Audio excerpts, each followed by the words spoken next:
This episode is all about gaslighting. I am going to discuss what it is, how it can show up in your life, how to notice if you're gaslighting people, how to notice if you're gaslighting yourself, and how to notice subconscious patterns as a result of continuously being gaslit. Welcome to the Abundance Hack Show, Season 4, where we are focusing on mastery. The last 3 seasons, I gave you the information. Now, we're focusing on integrating it into our lives and embodying it. If you are ready to master your thoughts, emotions, and patterns to feel whole, fulfilled, and really grounded in who you are without dimming your shine so you can live the abundant life that you truly desire, then you are in the right place.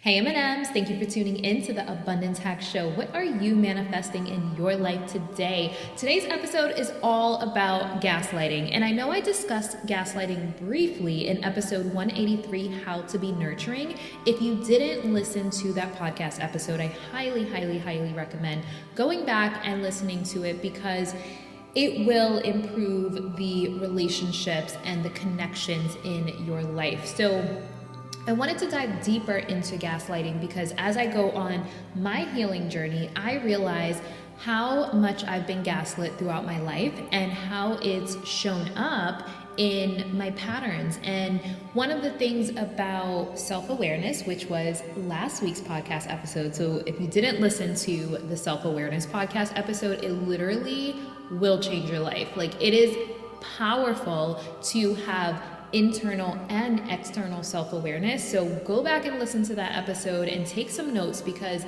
it's powerful. And I'm still integrating everything that I researched and learned from that episode. I am increasing my self-awareness, and that's probably why I'm like, okay, I need to talk about this gaslit thing because I've been gaslit so much throughout my life. I realize that it caused me to question so many things about how I show up and when I express myself and when I feel the need to dim my light or dim my shine. And it's because I've been gaslit so much. So let's dive in.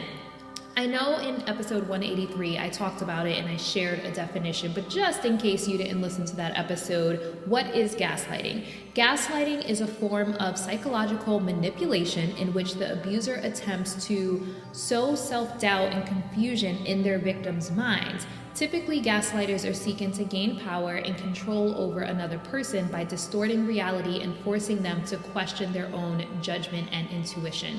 So that's a pretty harsh definition in my opinion, because I think that some gaslighters don't even realize that they're doing it. So it's not like they're purposely seeking out to manipulate you, because it sounds very dark and, villain-ish. But I did come across this definition by Dr. Lolita with 2 A's at the end. So, okay, Lolita. Gaslighting is a technique that undermines your entire perception of reality. When someone is gaslighting you, you often second guess yourself, your memories, and your perceptions. After communicating with a person gaslighting you, you are left feeling dazed and wondering if there is something wrong with you. So I really love Dr. Lolita's definition of gaslighting.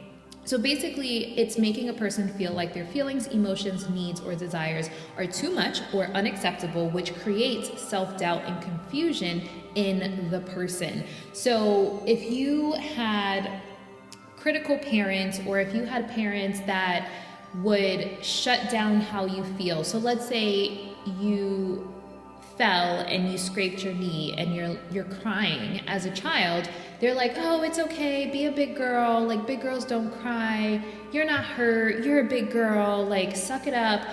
That is the start of you not honoring your feelings, or someone minimizing your feelings, or someone causing you to doubt your feelings. And this happens so much throughout our lives that when we become adults, we start to have self-doubt because we're programmed not to trust our feelings. We're programmed to suppress, dismiss, or deny our feelings. And so as a result, it creates a disconnect between you and your intuition. And since I've been doing sound therapy and going on this like deep healing journey, when I start to peel the layers back of getting like deeper connected with my intuition, I feel the resistance coming up because I'm like, oh, there's this like this layer of self-doubt that I'm like, no, I know myself, but am I tripping? And I shared with you, M&Ms, that I always ask myself that question, like, am I tripping? I've definitely shared in a previous episode when I started really speaking my truth and expressing my needs and desires, and people's reaction would be like, oh my God, you're so high maintenance. I would be like, gosh, am I tripping? You know, like I would always check myself. And now that I feel like I'm so much more grounded in who I am, what I value, the type of relationships I want, the type of connections that I want, I'm like, no, I'm not tripping.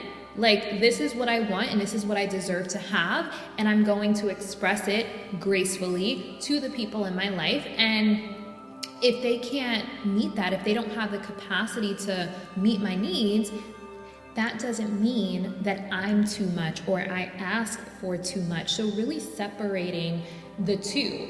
It's not a reflection of me, and it doesn't mean that I'm high maintenance. It just means that this person doesn't have the capacity to meet my needs. It doesn't reflect that like my needs are too much. So I really had to let that sink in and integrate it into my life and being willing to express my needs and desires. And one of the things that I realized through self-reflection and doing this deep inner work is that I had a fear that if I expressed my needs and desires, the person would leave.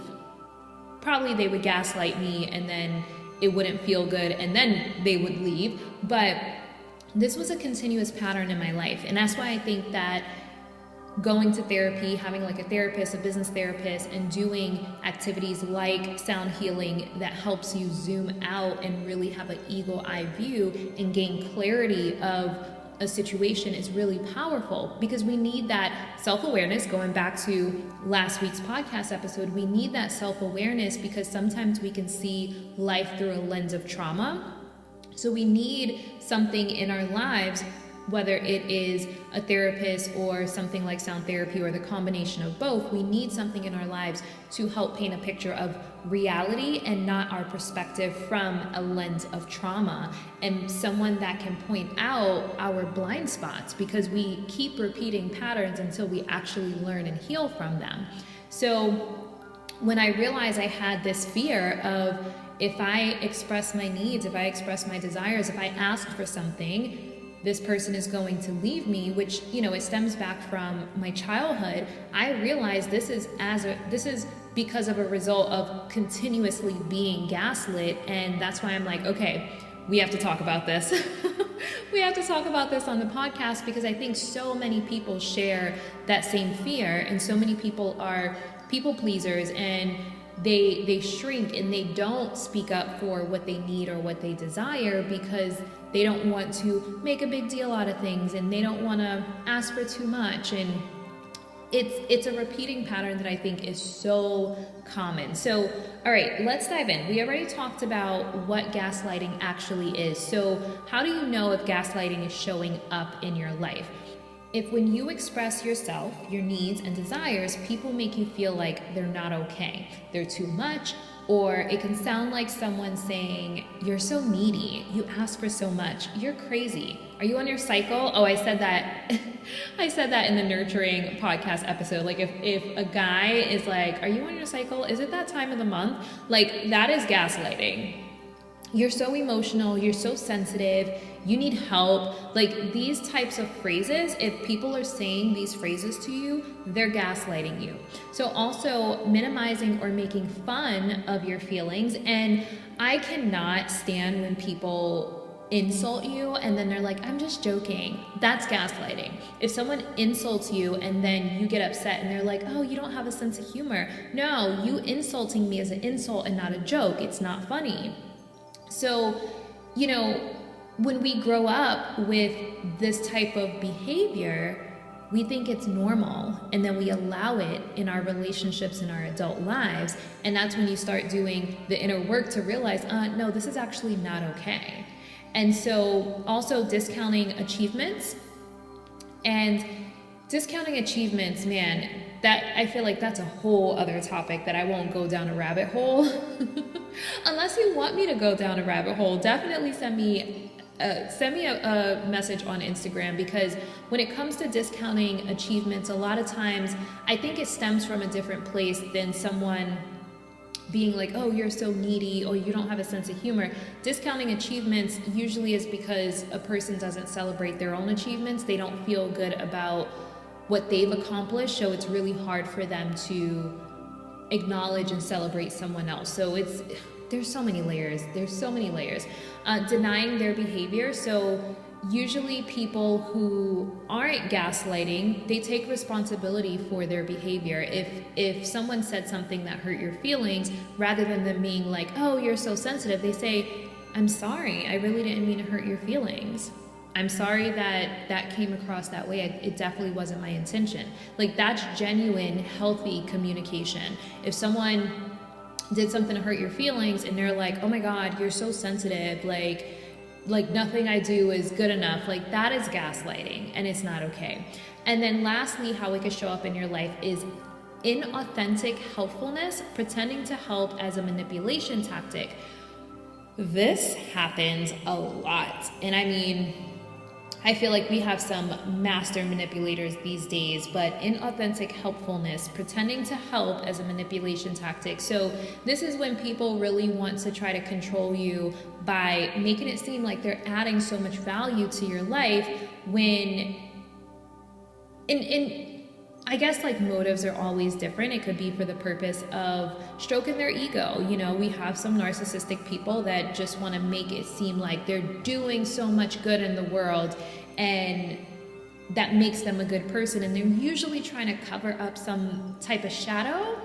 And you guys, it goes so deep. But take a moment and like think about if any of this is showing up in your life. And the thing about it is, I don't think that everyone who gaslights is a horrible person, because you may be like, actually, I've said this to people. Or I've done this thing. But I think that what it is we subconsciously do this because we're so used to having it done to us. And if you weren't taught healthy communication, if you weren't taught healthy relationships and healthy intimacy, then you could be doing this pattern. So if you listen to that list and you're like, I've said this to someone, then it's not a slap on the wrist. It's just building awareness around it, because again, self-awareness is powerful, and it's easier to discount or discredit someone's feelings than it is to genuinely admit that we don't have the capacity to meet someone's needs. So I think that it's more common for someone to be like, oh, you asked for so much, than for them to say, I'm sorry, I really don't have the time to do this thing for you. I really don't have the capacity to be there for you in the way that you need me to right now. That is healthy communication, and it's healthy boundaries, which is something that a lot of times we're not taught. We're not taught how to have healthy boundaries and to be aware of our own capacity to show up for people. And what happens is people try to show up and then they drop the ball, or they try to show up and then they're resentful. So you show up beyond your capacity, then you start to resent the person. So does all of this make sense as to why we continuously repeat the same patterns over and over and over, and why self-awareness is so important? So when you are grounded in who you are, what you value, your healthy boundaries, it prevents people from being able to gaslight you, and it also prevents you from gaslighting other people. So that's why self-awareness is so important, and being aware of these patterns. And we're not taught how to properly hold space for someone. So one of the questions I want you to ask yourself is, are you emotionally safe for people to express their feelings, needs, and desires to? Like, when someone comes to you with how they feel, if someone comes to you vulnerable, are you able to hold space for that? Even if they're coming to you about something that you may have done that hurt them, can you honestly hold a safe space for them to do so. And I think that, I know me personally, I geek out on emotional intelligence and communication and intimacy and all of the things, but I think that it's really, really important that we start to do the work to deepen our connections and improve our communications, especially in today's day and age, when we have text messages, when we have emojis. Like, we're not communicating how we used to at all, and it is impacting our relationships. It is impacting our connection, and that's why I believe the depression rate is higher. I believe that this is contributing to people feeling depressed and feeling isolated. So I really believe that all of this kind of ties in together in how we're showing up for each other, and we have to be willing to do the work. Okay, so we talked about how it could be showing up in your life, and then if you said any of these things to people, like you having awareness around you gaslighting others.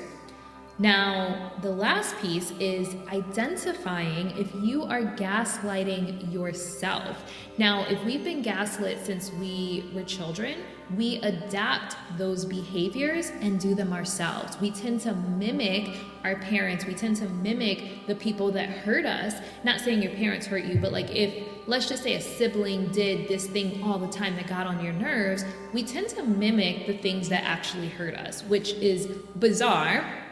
But we have a part of us that mimics it.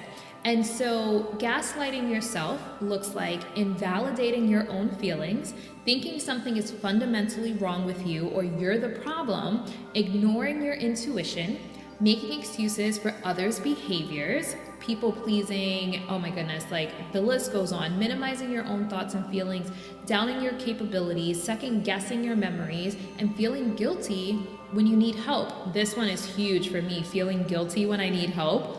That is probably like the biggest one for me. But questioning myself, like if I have a situation where I express myself to someone and they react by gaslighting me rather than holding space for me, I always used to go back to, am I tripping?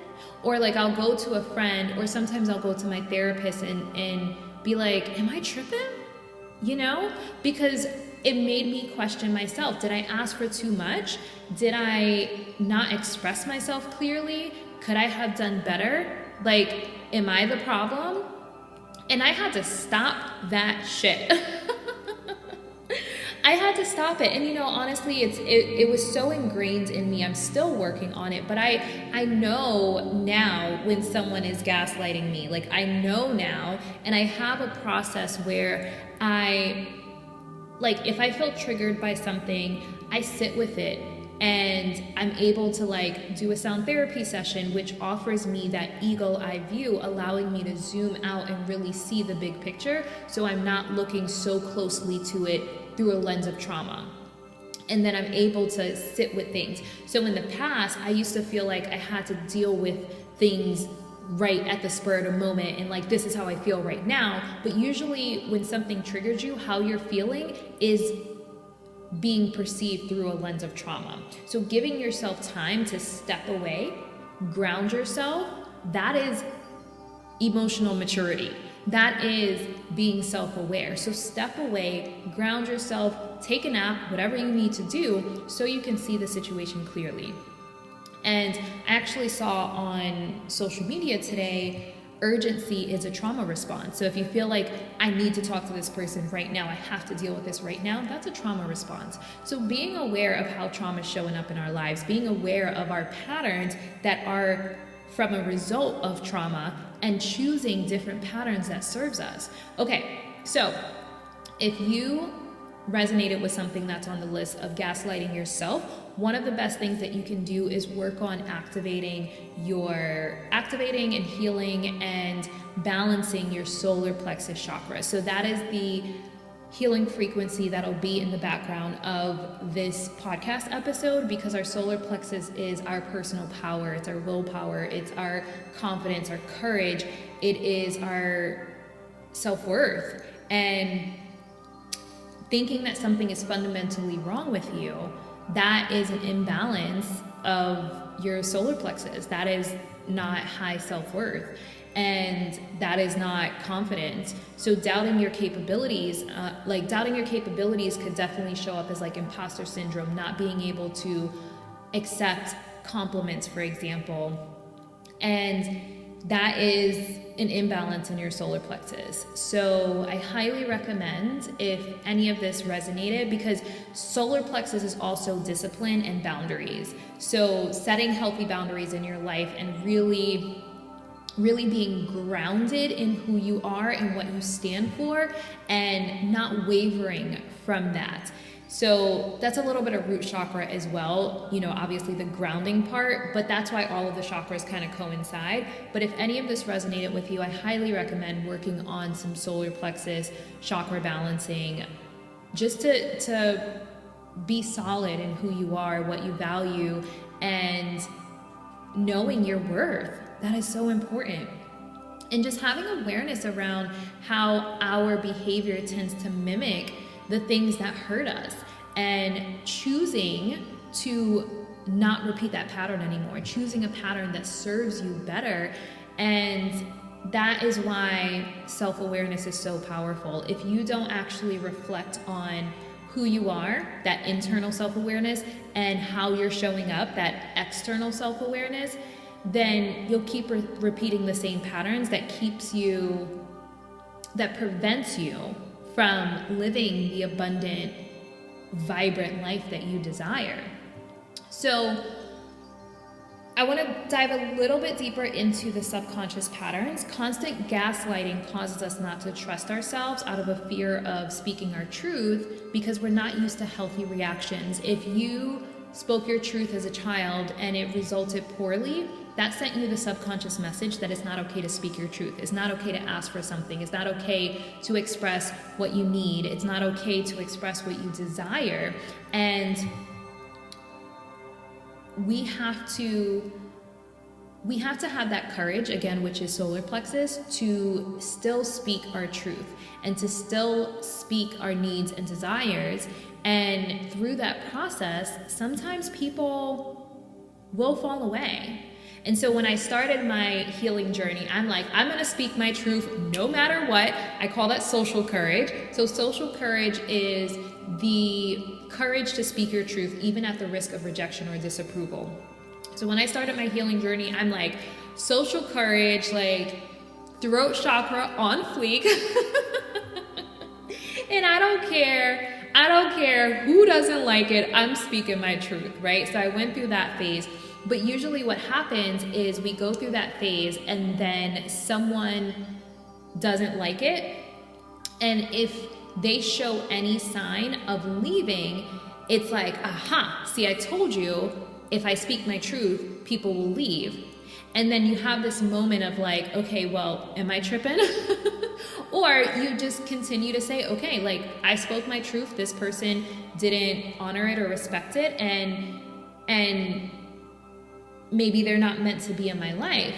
However, as you go through this process, it is really, really, really, really important to notice if you're looking at things through a lens of trauma and actually pushing people away because you subconsciously think that they're going to leave. So we do that as a defense mechanism to protect ourselves. If subconsciously you believe that when you speak your truth and you express your needs and desires, people are going to leave, you can subconsciously push them away in that process because you're expecting them to leave anyway. So being aware of your patterns and having people that can point out blind spots. And I'm not talking about like friends or family, because usually they have their own trauma. Specifically, people that are trained to do that. So therapists, and making sure that you're doing a good amount of self-reflection. I just posted recently about journaling. Like, journaling is so powerful, that self-reflection, to know, like, am I actually pushing this person away? Because sometimes we can perceive things through that lens of trauma, and it really feel like this person said they were going to leave, and they actually didn't, but we took something that they said in that way because our brains love to be right.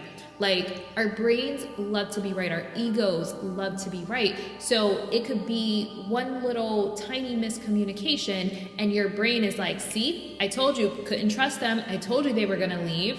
This is why I don't trust people. This is why I don't get involved or fall in love or whatever the case may be.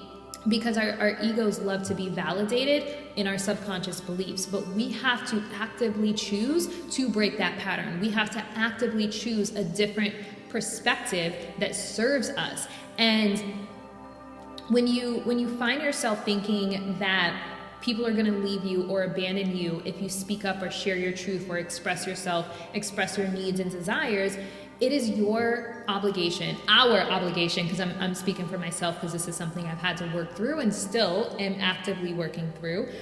We have to choose to shift that belief. We have to choose to shift that belief. And what if you expected people to love you? What if you expected people to respect you? What if you expected people to value you without people pleasing or dimming your light? And you just, like, people just valued you. Like, if that was your subconscious expectation, how would that change your world? How would that change your relationships and connections? So, I hope this episode offered value and clarity.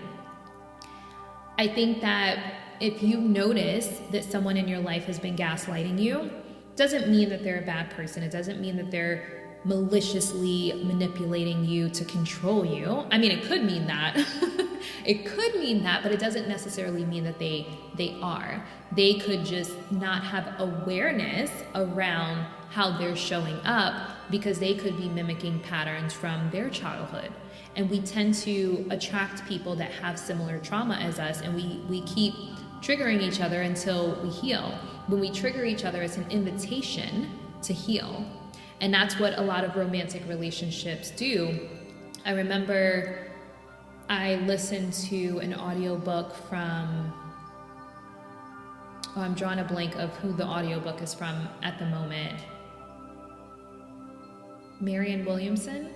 I think it was Marianne Williamson. So she said that love rips your heart open. And I was like, ooh, that sounds awful. But it's a really powerful, like, paragraph. I'm going to find it and I'll share it in the next podcast episode. But it basically says love rips your heart open in the sense of, like, all of your deepest, darkest fears are going to be brought to the surface for the purpose of healing. When you fall in love, madly in love, it brings up every single insecurity. It brings up every insecurity. And a lot of times we choose partners that mimic our trauma. So it is an invitation to heal and grow and transcend in this time, space, and reality. That's why we chose this life. That's why we chose this purpose. That's why we choose the people that we fall in love with, because there are lessons attached to it. And if we chose someone who never triggered us, we would never grow. So every time you find yourself in a situation where someone is gaslighting you, or even if you find yourself gaslighting someone else, pause and be like, this is an opportunity for healing. This is an opportunity for growth. And ask yourself, what am I going to do with this opportunity? And I hope that you alchemize it. I hope that you turn it into gold. I hope that you turn it into a powerful lesson that helps you transcend that pattern so you can move towards abundance, bliss, and joy. That is what I hope for you. And that's what I hope for myself. Every time I find myself in these situations, I ask myself, how can I learn from this? How can I grow from this? How can I alchemize my pain and disappointment? And when you've constantly been gaslit your whole life, you probably do have a lot of pain and disappointment and a lot of self-doubt. And self-doubt doesn't feel good. It's not what makes us light up and go after the goals and the dreams and the love and life and the abundance that we desire. It's actually what prevents that. So we don't want to live in a constant state of self-doubt. I stopped asking myself, am I tripping? And I started trusting myself again. So I literally removed am I tripping out of my vocabulary. Like, I will not say it to myself. And anytime I find myself questioning myself, I check in, I ground myself, and I get clear on where I stand. And because of that, I don't allow people to gaslight me anymore. I'm very clear in my communication of what I need, what I desire. And I think that when I first started speaking up, I expected people to fall away, but I was like, whatever, I'm fine with that. You know, you go through that phase. And so being gentle with yourself, if you go through that phase, is totally fine. Be gentle with yourself. The people that are meant to be in your life, there's nothing that you can do to run them off. If they're not meant to be in your life, there's nothing you can do to get them to stay. Whew, I just got chills on that one. So stop thinking that if I speak my truth, if I share how I feel, if I express my emotions or feelings or needs or desires, this person is going to leave. If they are meant to be in your life, no matter what you say or do, they're going to be there. And obviously when I say what you do, like, don't treat anyone badly. So I'm not excusing poor behavior, but like speaking your truth and being like, this is what I want, this is what I need. It'll only run off people that are not meant to be in your life. And that is the truth. And even if you people please, even if you suppress, dismiss, or deny how you feel, what you want, your truth, even if you try to be the perfect person, the perfect employee, the perfect business owner, the perfect boss, the perfect girlfriend, the perfect boyfriend, the perfect husband, the perfect wife, if that person is not meant to be in your life, no matter how perfect you try to be, it's not going to get them to stay. So these were lessons that I had to learn. Like, okay, so just be you. Be you. Honor who you are. Honor how you feel. Honor what you need. And the right people are going to be here for it. Whew, M&Ms. I think I got a little deeper on this one than I even intended to. I hope you found value in this. If you know someone that needs to hear this message, please share this podcast episode with them. I absolutely would love to hear your feedback and how this landed with you. Like, what resonated with you? Do you feel you've been gaslit a lot in your life? Have you gaslit people? Like, I'd love to talk to someone who does the gaslighting to really understand their perspective and why they had that pattern. Because again, like I said in the beginning, I don't think that people maliciously set out to gaslight people. It's just us repeating patterns that we learned, unfortunately, and we have to choose to adapt better patterns that are leading us towards connection versus hindering the connection. So I would love to hear from you. I want to talk more about this topic because I think it's really, really powerful for people to have awareness around. And you know I geek out on this kind of stuff. All right, M&Ms, until next time, be decadent. Thank you for tuning in to the Abundance Hack Show. I would love to hear from you. Leave your comments and questions, and don't forget to subscribe so you don't miss any of our yummy episodes. Every time you leave a 5-star rating or review, I do my happy dance.